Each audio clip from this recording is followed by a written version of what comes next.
Rumors have been bubbling all over the transfer news about Ansu Fati to Arsenal. I did this story, I think like 2-3 days ago, but this time around, it has been confirmed by the number one transfer guru known as Fabrizio Romano that Arsenal is monitoring Barca's 20-year-old Ansu Fati, a generational talent, very good player, young, having had a very bad spell of injuries, but this one looks like he's on fire. He has played literally every game of Barcelona this season. Welcome to Rokani Media Football. We are discussing Arsenal tipped to win that trophy of the Premier League by another Premier League manager, and I was going to hate to hail Mikel Arteta for the huge work he has done of transforming Arsenal to where it is right now. Then I think we are going to end this episode with Rafa Leao. Rafa Leao being one of those players that is really blowing hot and cold as far as signing his new contract is concerned at AC Milan. The president or the director of AC Milan, known as Paul Maldini, is going to have to issue a statement about Rafael Leao's situation at a club known as AC Milan. And remember, teams like Man City, Manchester United, Arsenal, Chelsea, and very many others are really keeping tabs onto this Portuguese 21-year-old player, talented and swift. So let's kickstart off with Ansu Fati. Remember, today is match day. Arsenal is playing Brentford. Chelsea is playing West Ham, and very many other teams are really going to be playing tomorrow. Man City and Manchester United. Then Liverpool and Everton will close the match day 22 of the Premier League on Monday as they host Everton in what we call the Merseyside Derby. All right. Fabrizio Romano has put this up that Arsenal, among the clubs tracking Ansu Fati, Barcelona insists they want to keep him, and the second part of the season will be crucial. Manchester United and Chelsea are also well informed about Ansu Fati's situation. Now, when you're really looking at this story, you might see it as something simple, but according to what I've got to know, is that the agent of Ansu Fati, that is George Mendes, is really trying to find a new club for the player. He's not convinced with what plan Xavi is having with the player. Amid him having played 20 games in the La Liga this season, scored 3 goals and created 3 assists, the agent is not convinced. He believes his player should be playing much, having come from the La Masia Academy, and obviously having been one of the best players in the world at his age when he was playing for Barcelona at the age of 16. He was one of the prospects at Barcelona that we thought that is going to come on and really take the world by storm. But obviously it never went the way they wanted to be. And Ansu Fati looks like was affected by injuries. And I've seen his fellow player known as Alejandro Balde coming out and really throwing a shoulder for him to see to it that he defends the player, that he's really a very good player, and he's getting back to where he's supposed to be. Injuries have been a problem to him, but he needs to see that he gets back to full fitness. And it gave me a thought that maybe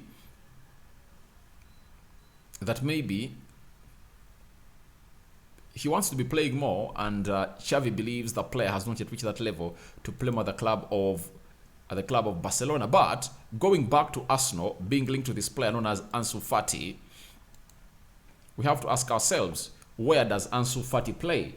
Ansu Fati plays most as a left attacking midfielder. That is Ansu Fati.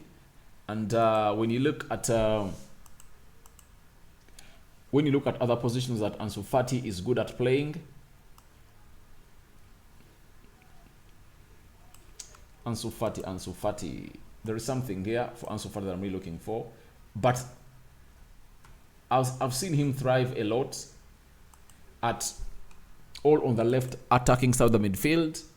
That is Ansu Fati for you. But he predominantly plays as a left winger. That's it. And there is no other position. Now, if we bring it to Arsenal, do Arsenal really need Ansu Fati?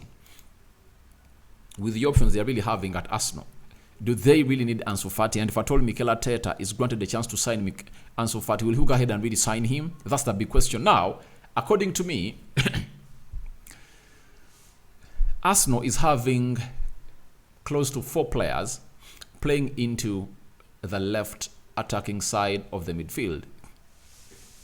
There is Martinelli, Emily Smith-Rowe, Trossard, and Reece Nelson. Those are 4 players that comfortably play there very, very well, and they are proven. That's it. They are proven players that Mikel Arteta really trusts. Now, can Mikel Arteta go out and spend money on a player that plays in the same position where he has close to 4 options and wants even to get rid of some? Because I've read a tweet from Fabrizio Romano about the future of Reece Nelson at Arsenal as being uncertain, and I'm coming back with that story, I think, later in the day.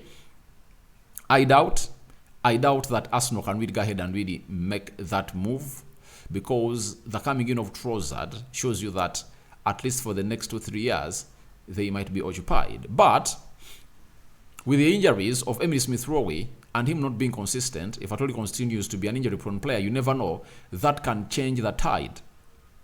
It can change the direction of the tide, and Arsenal can go in for Ansu Fati and spend in big, because Ansu Fati, he's one of the best players in the world.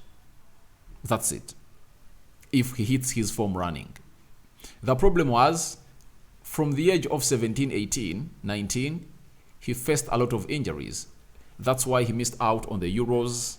He was not playing for Barcelona a lot because the injuries were really recurring a lot on his side. But ever since Xavi came in through and became the permanent manager of a team of Barcelona, he sacked the physios, all the medical staff of Barcelona, and brought in a new one. That's why you see to it that Dembele, for the very first time ever since they bought him from Borussia Dortmund, has been able to play from the summer till the winter, and he was not injured at all. He just got injured recently. An injury that's going to keep him out of the game of Manchester United. I think the double tie of Manchester United at Old Trafford and the Spotify Stadium down in Catalonia. But he has been really a very good player. And I think the coming in of those physios and doctors have really helped a lot Ansu Fati. And Ansu Fati is back to his feet. So, I believe he's going to get there, but I don't see Arsenal going in for him. And on that story of Arsenal not getting for him, Steve K is one of the close people that is really close to Arsenal, has really put out the following to inform us about the situation of Ansu Fati. Arsenal have been informed of the availability of Barcelona's forward Ansu Fati by the player's agent. However, Arsenal are currently not interested in bringing him to the club. That's what I told you, that however much Arsenal might be monitoring him, all the agent George Mendes is really trying to feed in Arteta and Edu about the availability of the player. Arsenal are not interested in bringing him to the club because they're having lots of options. They are having a blotted number of players in that position. If Ansu Fati was good on the right wing, I believe Arteta would have said, let's cash in for him. So, looks like it's the agent, George Mendes, trying to find the next club for his client, because he believes his client is not being looked as a priority by the manager of Barcelona. And it really hurts, because at that age, you'd like to be playing games in, games out, and being a sure starter at every team you're going to be on. And if I'm George Mendes, I would have to consider that Ansu Fati shouldn't go to top teams. I think he should drop a little bit, regain back his form, then he find himself back to where he's supposed to be. Because can Chelsea take him? I doubt. Can Manchester United take him? I doubt. Can Spurs take him? Spurs can. You never know. But Manchester United is really having lots of options in that position. There is Rashford, there is Sancho, there is Alejandro Garnacho in that position. So I think the agent has to go on and really do the needful and really find him a better club that's going to help him get more time. And secondly, he might be putting pressure onto the manager of Barcelona that, please, if you don't give Ansu Fati more playing time, he wants out.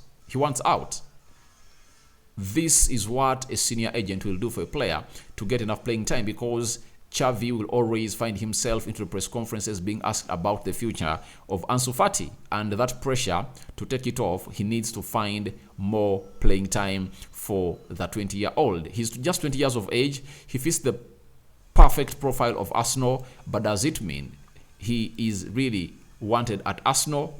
I believe the answer is no. Now, let's get to Thomas Frank, the manager of Brentford, has really gone ahead and really hinted on how Arsenal are really tipped to win the Premier League. Secondly, he has also gone ahead to commend the good work of Mikel Arteta for transforming Arsenal from where it was to competing for a title.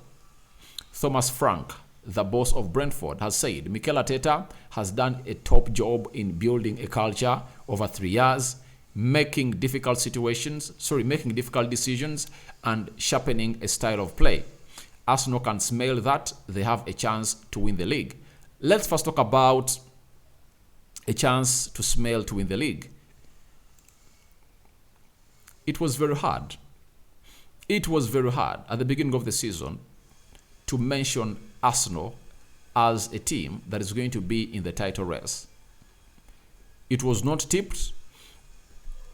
The only nearness they came to positivity this season, tipping them to become or to make the top 4 position of the Premier League, but not winning the league. And most of them tipped them to be 4th or 3rd. But me, I tipped Arsenal to make 90 points. That was my prediction, that Arsenal is going to go ahead and really make 90 points. And they've played 20 games, 18 to go. They're left with only 40 points to hit 90. They just need to win 13 games out of the remaining 18. And I tip you, I believe they are going to go ahead and really win those games. So, as it stands, Arsenal is a very, very good team. Even the other managers are recommending it and hailing the good job that Mikel has gone ahead to do. For the trophy, I believe it's theirs to lose. It's theirs to lose because God has granted them another chance. After dropping 3 points against Everton and Man City lost to Crystal Palace, United drew with Leeds in the midweek. Arsenal now has a chance to extend its lead to 8. That will be opening up a commanding and healthy lead against Manchester City. If Arsenal wins today, they will be 8 points ahead of City, and City is playing Aston Villa. I don't know the situation at City, but with the news coming in through that they might get banned out of the league, points deducted, the mentality of the players, I can't really come out and reveal to you the right state in which it is. With with Pep Guardiola falling apart with some players like Cancelo, Bernardo Silva, Phil Foden, and very many others, it looks like the empire might be collapsing, and it is collapsing, and that of Arsenal is really raising to go ahead and really dominate the league. So, I think Thomas Frank is really not lying. Arsenal are really smiling to win the trophy. That's it. Secondly, hinted about making difficult decisions. What are some of those difficult decisions that Mikel Arteta made? Almost clearing out all the players that he found at Arsenal. The only players that he found at Arsenal that are still existing are Xhaka,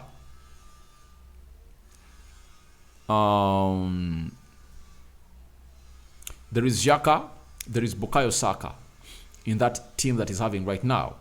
Unless the others, Martinelli, Reece Nelson, those are academy players. Ozil leaving, David Luiz leaving, and the biggest decision that he made that was really hard was letting Aubameyang leave the club of Arsenal. Amidst them lacking a prolific number 9, he really threw him under the bus and told him, get out of my club. And he really left. Ever since then, the rest is history. They might bring in Gabriel Jesus, and they're signing in more players to go ahead and really put or make their team firm. So I believe Arteta is putting Arsenal into the title winning position, and he deserves all the kudos and credits coming in from everyone around the club of Arsenal. Now, Rafa Leao, this 21-year-old Portuguese player, he's really talented and looks like he has fallen out with AC Milan. With his contract, I think, expiring in, is it next summer? Because after this summer, he's going to be left with 1 year on his contract, meaning that he wants to be sold. And he knows that if he extends his contract at AC Milan, him leaving the club is really going to be so hard. So I think he's trying to make it hard to put pen to paper. His contract renewal was really taken now close to 6 months being discussed by the club. He has failed to reach an agreement, and that has really forced the manager not to start Rafa Leao. And in all the games that AC Milan has been playing, their most informed player has always been found himself on the bench. Everyone was asking himself, why is Rafa Leao being played on the bench? The reason is simple. I think the hierarchy is not happy with him not wanting to put pen to paper, and that's why they are treating him like that. So the director, known as Paul Maldini, has gone ahead and issued a statement on Rafael Leao's contract expiring in 2024. We are now working on Leao's new deal. We are at the same point. It's not the right moment to think about signing. There are no meetings scheduled, but it could easily take place with a video call. Now, this is something that is so much ridiculous and really haunting. How can you hold a video call with a player that is in the same vicinity as you? Rafa Leao is in Italy. He plays for AC Milan, and he always comes on a daily on the training ground of AC Milan where the offices are. How come they have not yet reached an agreement of giving this player the best that he really deserves? You get? So I doubt that there is really good blood or a common decision nearing agreement between these two parties. I believe they are far away from coming to a compromise, and this deal might be far off the mark than we expect. So Paul Maldini has issued that statement, but I see a lot of loopholes in that statement, talking of him holding a video conference to get the situation done. I think it's really weird, and it shows you that they are not at par with the player, because I was always asking myself, why isn't this player being played every time? Rafa Leao is by far the best player of AC Milan this season and last season, but they are losing games and he's on the bench. Sometimes he's not being brought on, sometimes he's always being brought on. So it looks like Rafa Leao wants to leave AC Milan, and teams like Arsenal, Manchester United, Man City, Chelsea, Real Madrid, PSG are really monitoring the situation of the player at AC Milan. So as it stands, you might find that he wants to run his contract down and do what we call a Frankesi, because Frankesi ran his contract down at AC Milan. He signed a pre-contract with Barcelona in the winter transfer window, and in the summer he joined Barcelona on a free. And it shows you the lapse into the management of AC Milan on contract rewarding, because if they are really good at this, it wouldn't have been happening to them for the second time. You get? I think even Benanka, it was the case, but I think they tied him on another new contract, but they put out a buyout clause. So they are trying to solve their situations. But when you're having a player like Rafa Leao, and you can't really see him extending his contract in his last 2 years, I think it's better you sell him off, because that's when you'll be able to gather out some huge amount of money. Rafa Leao, with his talent, if at all he's having 2 years left on his contract, I think he can go for 80 million euros. That's it, all 100 million euros, because if at all Mukalo Modric can go for 100 million euros, why is it a proven player at the European market known as Rafa Leao go for that amount of money? So guys, your thoughts on Arsenal monitoring Ansu Fati are welcome in the comment section below. Arsenal being tipped to win the Premier League trophy. Also, what are your thoughts about the manager that Arsenal is going to play today? Commending Mikel Arteta on being one of the best managers going ahead to transform Arsenal in a space of 3 years. And your thoughts about Rafa Leao? Do you think he's going to put pen to paper, or he's really maneuvering out a move out of AC Milan as a free agent in the summer of 2024? 4. Rokani David is my name. First video of the day. More is yet to come. I sign out for now. See you later. May the Almighty Lord bless you abundantly. We are out.